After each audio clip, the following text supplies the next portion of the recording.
Hi guys, we are talking about Kwekwe from South Africa. Ni binti wa miaka 7 ambaye amelawitiwa na kesi yake sasa hivi inaendelea, na hata watu kutoka South Africa wameandamana kwa ajili ya kuomba haki ifanyike kwa ajili ya Kwekwe. So, kwake nini ambayo kilimtokea? Alikuwa amechelewa kurudi nyumbani kwao kwa hiyo siku, and baba na mama yake hawakufuatilia kujua kwa nini Kwekwe alichelewa kurudi nyumbani. After next day, Kwekwe alikuwa analalamika kwamba anasikia maumivu wakati akiwa anakaa. Kwa mama yake akawa anamuuliza, sasa kwa nini unakuwa unasikia maumivu wakati unakaa? Wakati akiwa anakaa, wakati akiwa anataka kujisaidia pia anasikia maumivu. Mama yake akasema, ngoja nikuangalie kwa sababu inawezekana unaambia unasikia maumivu hizo.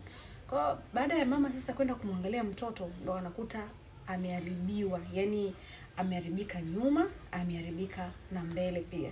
Hivi imagine mtoto wa miaka 7, binti wa miaka 7. Guys, it's so sad story for me.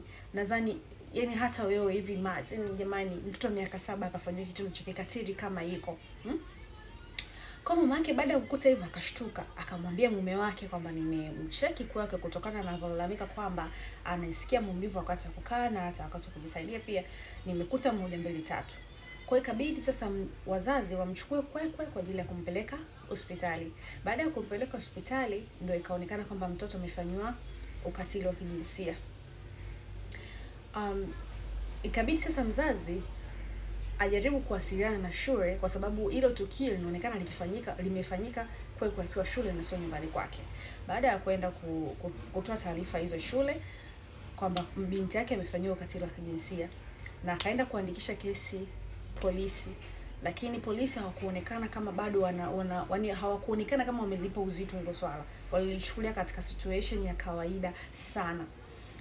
Baada hapo sijijua katikati ambacho nini kilitokea, lakini mtu ambaye wanamsuspect ama watu ambao wanasuspect kwenye hiyo kesi ni dereva, ambaye ni dereva ambao wanawaleta na basi, anachukua nyumbani na kuwapeleka shule kwa basi, na pia after muda ambao wanatoka kutoka watoto shule anawachukua na kuwapeleka majumbani kwao. So hao ndio watu ambao wanasuspectiwa katika hii kesi ya huyu mtoto ambaye anaitwa Kwekwe, kesi ya kubakwa.